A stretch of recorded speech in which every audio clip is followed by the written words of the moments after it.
Ano ang aasahan natin sa Year of the Fire Horse? Ngayong 2026, papasok na tayo sa Year of the Fire Horse.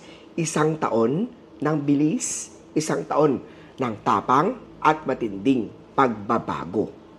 Alam nyo ba, ang elemento ng apoy, fire, sa 2026 Fire Horse ay nagdadala ng passion, ambisyon, lakas ng loob.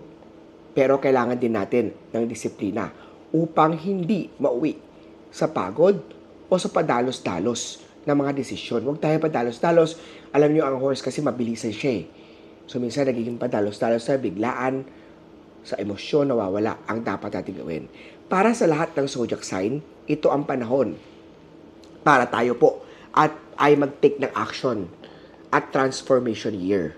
May mga bagong oportunidad sa negosyo, oportunidad sa karera, sa pag-ibig.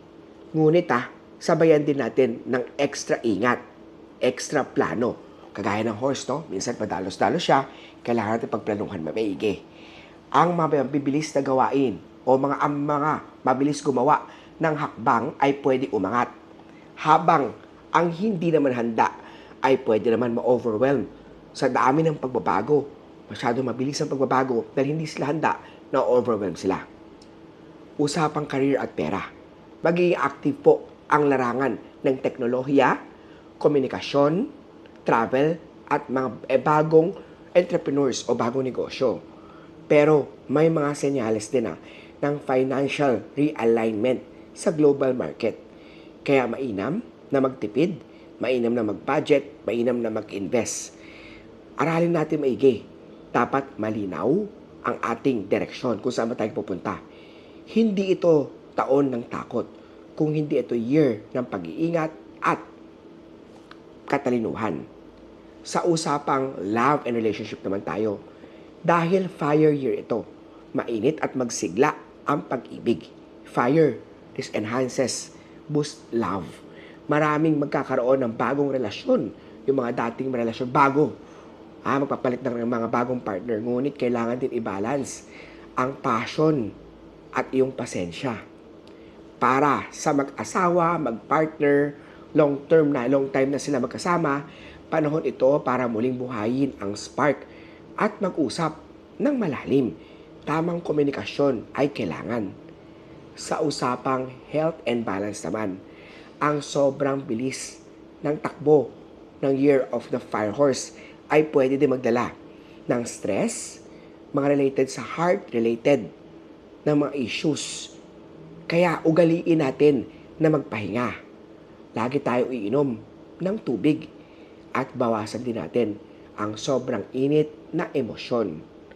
Makakatulong ang pag-activate ng east direction at south direction ng bahay para sa stability ng kalusugan.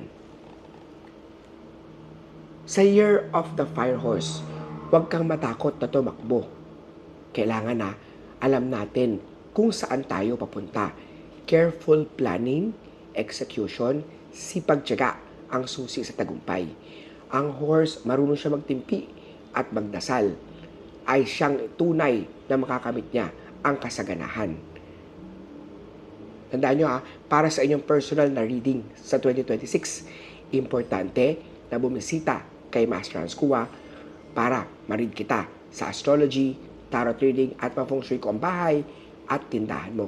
Importante din na bumili ka ng mga lucky charm para sa tamang gabay sa swerte, sa pera, kalusugan, kasaganahan at masayang love life at family. Ako po si Master Hans Kua. Share this video at kita-kita tayo sa next feng shui video with Master Hans Kua. Maraming salamat po.